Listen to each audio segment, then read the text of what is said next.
오빤 강남스타일 강남스타일 오빤 강남스타일 강남스타일 지금 듣는 곡은 싸이의 강남스타일입니다. 흥겨운 말춤이 생각나는 노래죠. 뉴스가 음악을 만났을 때 오늘은 박상학 기자와 함께하겠습니다. 어서 오세요. 네, 안녕하세요. 네, 김나연 아나운서, 네. 이 재건축 초과이익 환수제란 말 들어봤나요? 그렇죠. 요즘 뭐 부동산 대책 많이 발표되니까 그때 좀 한 번씩 들어봤던 것 같습니다. 그러니까 말 그대로 초과 이익을 다시 가져간다 그런 의미인 거죠? 네, 그렇습니다. 이 재건축으로 번 이익이 일정 수준 이상이면 이익의 최대 50%까지 세금으로 환수하는 제도인데요. 지난 2006년 도입됐지만 그동안 적용이 미뤄지다 2018년 1월 본격적으로 시행됐습니다. 그러면 이익이 많으면 많을수록 내야 할 돈도 더 많아지겠네요. 네, 이해가 빠르시군요. 이것을 재건축 부담금이라고 합니다. 정부가 지난 6.17 부동산 대책에서 이 부담금을 본격 징수하겠다고 밝혀 강남권 재건축 시장에 후폭풍이 예상됩니다. 얼마 전 치열한 경쟁 끝에 새 시공사를 선정한 반포 3주구. 어렵게 큰 산을 넘었지만 또 다른 산이 있습니다.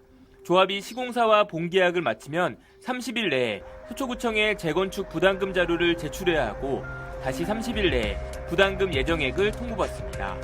문제는 이 부담금 규모입니다.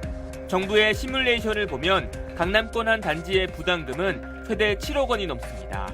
정말 이 수준이 나온다면 재건축을 할지 말지 고민에 빠질 수밖에 없습니다. 말이 그렇지 6, 7억이라는 것은 전혀 예상치 못한 금액으로 사람들이 받아들이고 있기 때문에 과연 이 재건축이 제대로 이어질 수 있을지 거기에 대한 의구심도 같이 함께 든 것 같습니다.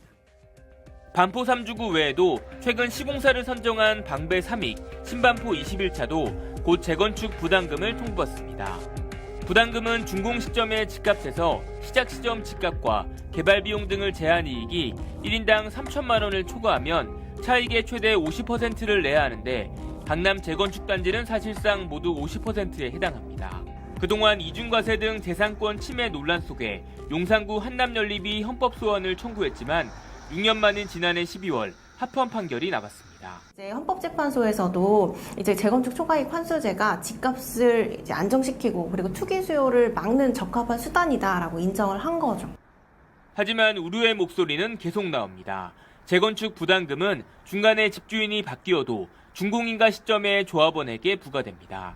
분양가 상한제로 조합원의 부담은 더 커지는데 수억 원에 이르는 부담금까지 나온다면 현금 여력이 없는 사람들은 빚을 내거나 집을 팔고서라도 부담금을 내야 하는 겁니다. 예를 들어서 15년 가지고 있는 사람이나 불과 3년 전에 산 사람이나 세금을 똑같이 낸다면 이 부분은 진짜 내가 봐도 누가 봐도 억울하잖아. 변수가 많은 부담금 예정액도 논란거리입니다. 지난 2018년 80가구 규모의 반포현대 아파트가 강남권 재건축 단지 중 처음으로 1인당 1억 3,500만 원의 부담금 예정액을 통보받았습니다. 하지만 최근 서초구 집값이 크게 오른 데다 준공이 계획보다 1년여 미뤄지면서 부담금은 늘어날 수 있습니다. 어떤 조합이든 이런 불확실성을 안고 갈 수밖에 없는 겁니다. 적어도 상당 기간 전에는 예정액을 정부에서 미리 좀 확정을 짓고 거기에 따라서 어떻게 할 수 있다 그런 것들 예측 가능성을 좀 높여주는 그런 정책이 좀 필요해 보입니다.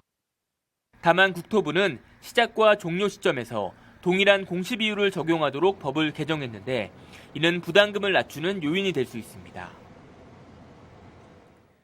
네, 아무래도 현재 재건축을 추진하고 있는 단지는 이런 부담금 문제가 더 피부로 와닿을 것 같아요. 네, 그렇습니다. 아무래도 이 현재의 판결대로 정당한 부과라고는 하지만 재건축을 타깃으로 하는 다른 규제들과 맞물려서 이 강남권 새 아파트 공급을 위축시킬 수 있다는 우려도 여전합니다.